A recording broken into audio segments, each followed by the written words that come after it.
I often think about the size of the universe. You can barely get your head around how staggeringly big it is. Our Earth by itself seems huge, but it is a speck of dust compared to our solar system, and our solar system is a speck of dust compared to our galaxy, and our galaxy is a speck of dust compared to the universe, which is unimaginably enormous. It just keeps going on and on and on.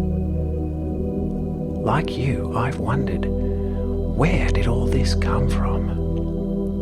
Scientists have given us an answer.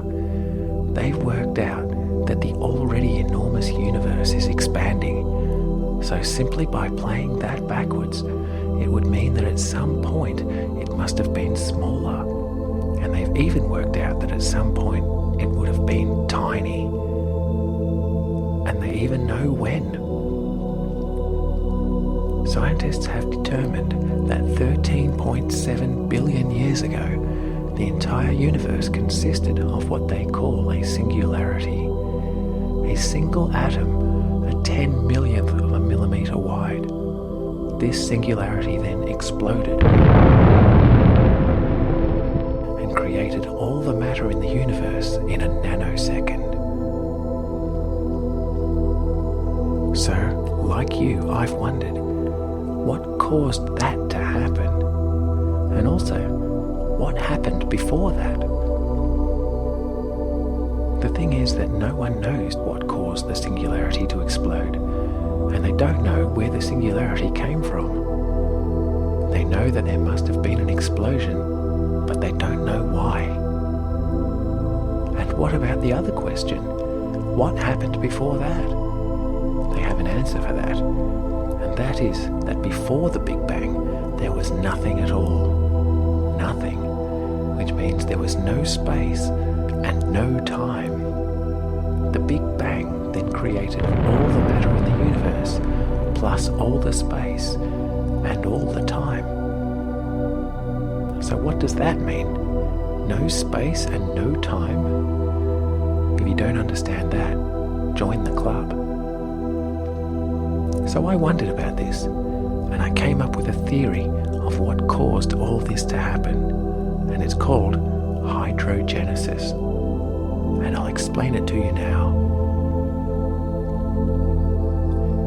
So here is our timeline. 13.7 billion years ago, the universe was created, and it expanded and created suns, which exploded and created more suns, and it eventually created planets, which cooled, and on one of those planets we evolved. This part has already been worked out.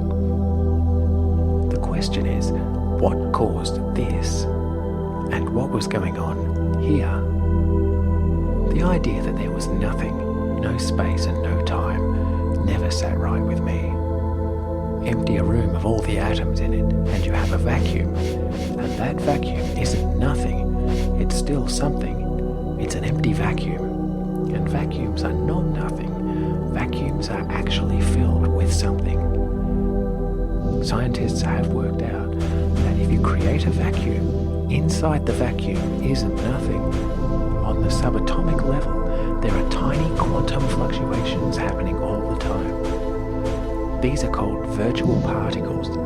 Matter and antimatter pairs are instantly appearing, splitting, and then destroying each other. This is happening all the time in a vacuum. So I wondered, if this is happening in an empty vacuum now, why wouldn't that have been happening before the Big Bang? So I'm going to throw out the idea that there was no space and no time before the Big Bang.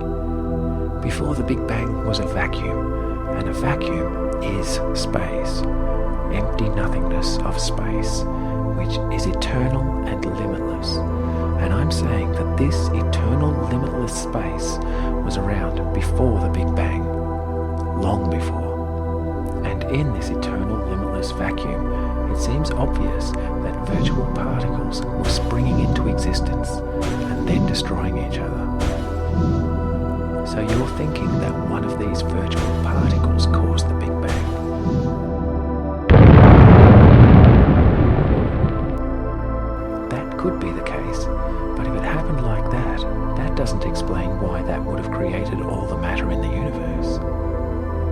So I'm going to throw out that idea too.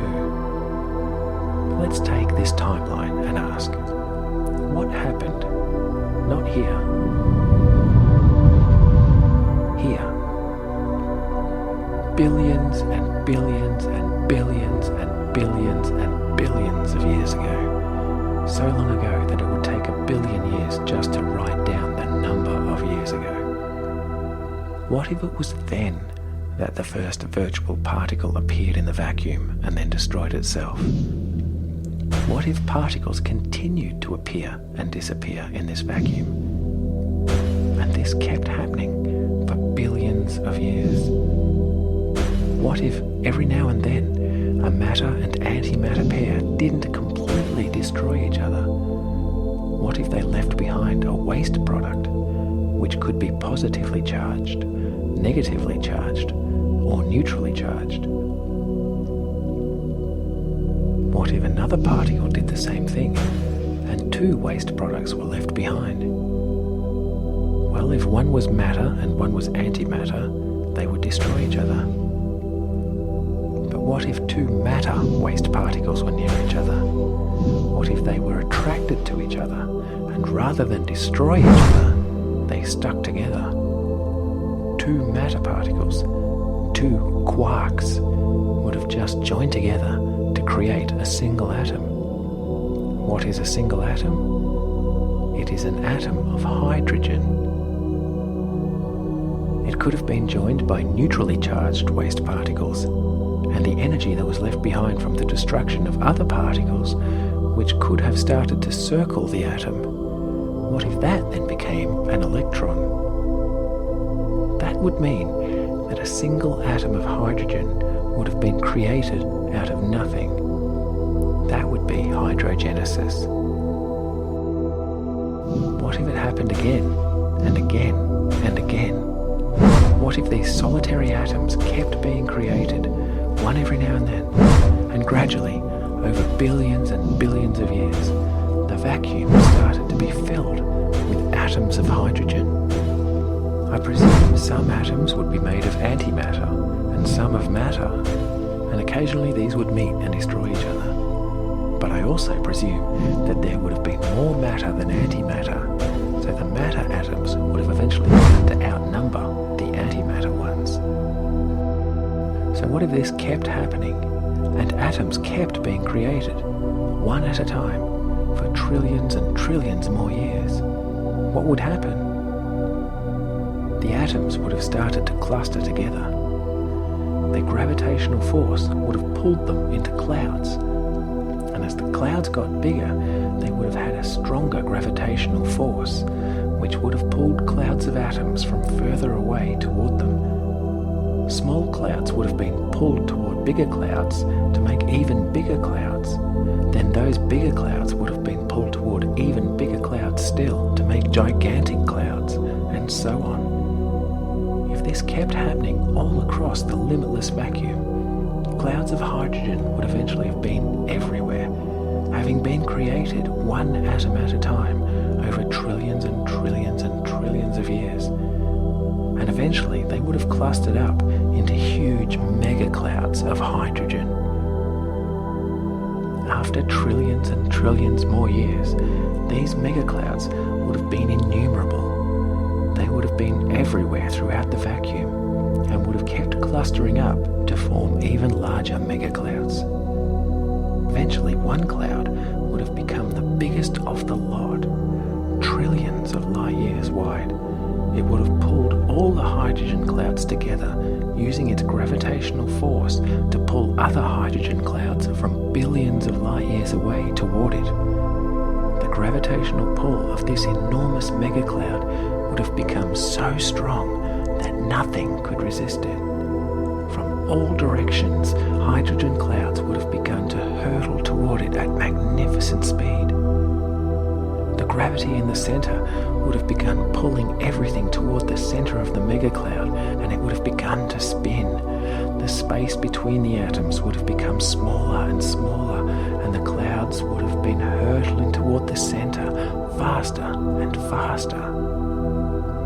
as the atoms sped toward the center of the megacloud, they would have begun to heat up and get hotter and hotter and hotter, and at that point the enormous cloud of hydrogen fuel would have. The megacloud would have exploded, creating a huge fireball in the center of what we think of as the universe.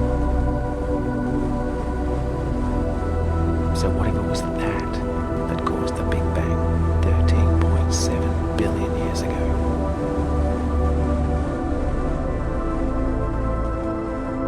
Inside the fireball, the hydrogen would have fused to become helium and carbon and so on. And from this point, the story is known.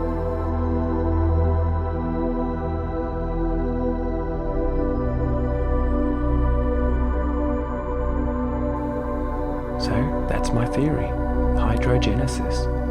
As I said, it's just a theory, but to me it makes a lot more sense than there being no space and no time, and then suddenly a microscopic singularity appeared out of nothing and created everything in the entire universe in a nanosecond.